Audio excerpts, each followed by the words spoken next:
Good evening. It's a Father's Day some border city dads won't soon forget. The annual Father's Day fly-in was hosted at the Lloydminster airport this morning. Including a pancake breakfast, some dads got a chance to view the border city in a way they've never seen it before. Bart Pedjasic reports. It's takeoff time at the Lloydminster airport.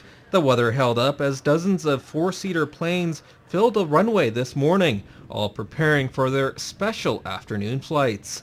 And the noise of these propellers is music to Mike Willard's ears. Heard about this last year and we came out and it got rained out. There was lightning and thunder, so flights got cancelled for the afternoon, so we thought we'd come out again this year. And it's just something fun to do with the kids. And it's unique, it's different, and the people enjoy it. Bob Little says the Flying Club has been putting on the Father's Day event for about 25 years, and planes come from all around the region to take part. We'll have airplanes fly in from around the community, different parts of Saskatchewan and Alberta, to have pancake breakfasts and kind of socialize with other pilots around the community. And for just $20, border city dads were able to enjoy the day and get a flyover of the city with their kids.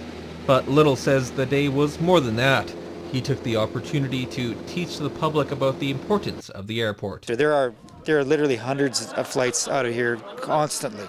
The air ambulance that comes in here, I noticed yesterday there was at least 4 air ambulance flights that came in here on one day alone. And it wasn't just the dads that enjoyed the day. Both enjoyed themselves and they'd go up there again and again and again if they could. I don't know, what do you guys think? Was that fun? Yeah. Yeah? It was pretty fantastic, yeah.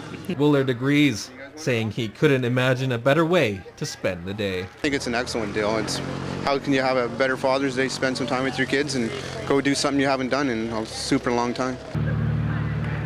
Bart Pedjasic, Newcap News. Lakeland College has achieved another milestone in its 100-year history. More than $1 million in bursaries, awards, and scholarships were presented to students during the 2012-2013 academic year. The Student Awards program had a $300,000 boost thanks to many of the donors increasing the value of their awards.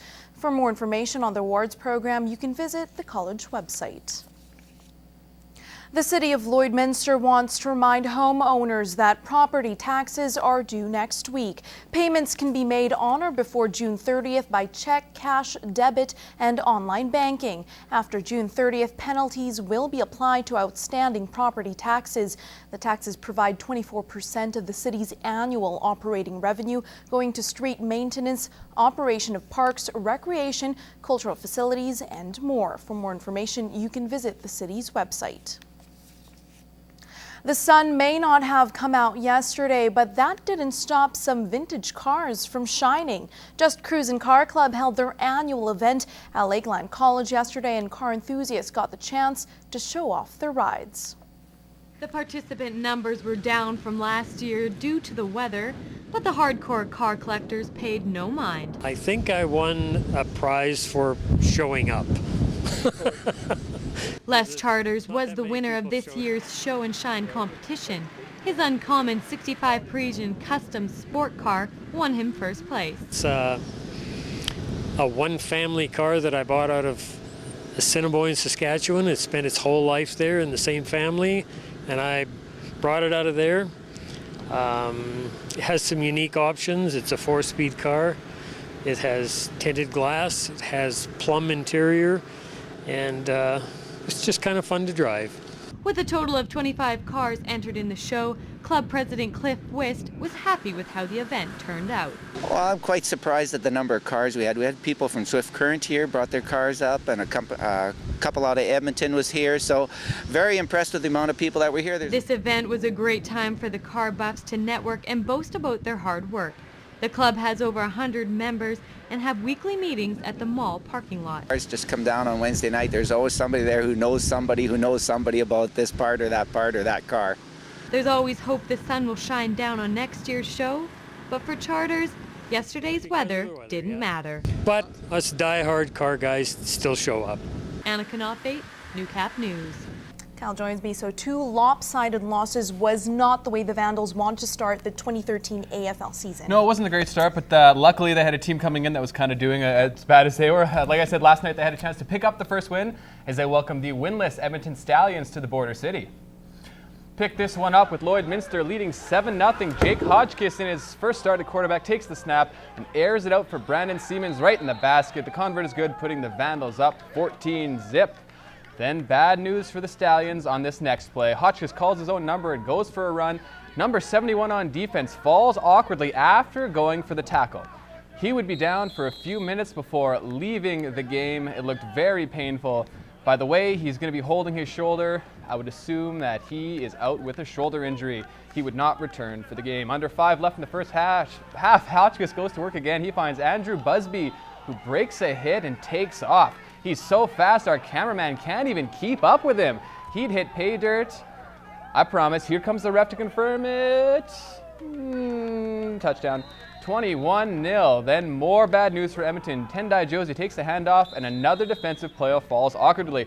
This time it looks like an ankle injury for the big guy. He needed help off the field. Vandals led 21-6 at halftime. Third quarter now. Vandals at center field. Hodgkiss takes a look and lets it fly. He collects a few air miles on this baby. 55 yards for the TD. That gives Lloyd a 28-6 advantage. 30-12 now, and it's the Vandals' turn for an injury. Brendan Benson goes down after the punt and would also need to be helped to the sidelines. The Stallions would add a pair of field goals, but it's not enough as Lloydminster celebrates its first win of the 2013 season. 30-8 is the final. Jake Hodgkiss had an excellent game for the Vandals. I didn't really do anything special. I just was playing the game of football, that I've been playing for so long, and I kind of have some experience. I played in the CIS for a little bit, and I just thought I'd come out here. They're looking for a quarterback. I was actually started playing receiver, and then they plugged me in at quarterback, and now I'm just playing quarterback. It's been fun, though. It's been good to get back in it. Last night, the Extreme had a date with our Highway 16 rivals, the Vermilion Roar. The team from Kitscoty Lloydminster was riding a 2-game winning streak heading into this one, but it wasn't meant to be for the Extreme on Saturday night. They lose 13-12 in another close matchups. These two teams have played 3 games this season. Each club has a win, a loss, and a tie, and all 3 games have been decided by 1 goal. The Extreme held a 3-2 lead after the first period. Then the Roar took over in the second, putting up 8 for the 10-5 advantage after 2. The Extreme came on strong in the third with 7 of their own, but just couldn't get that tying goal in the dying seconds. Brant McAllister led the way for the Extreme with a 5-goal performance. Their next game is a week from today when they host the Wainwright Wolfpack. Today was supposed to be Championship Sunday out in Dewberry, but the CPCA was forced to cancel due to unsafe track conditions. As a result, the 2-day aggregate will be used to determine the winner.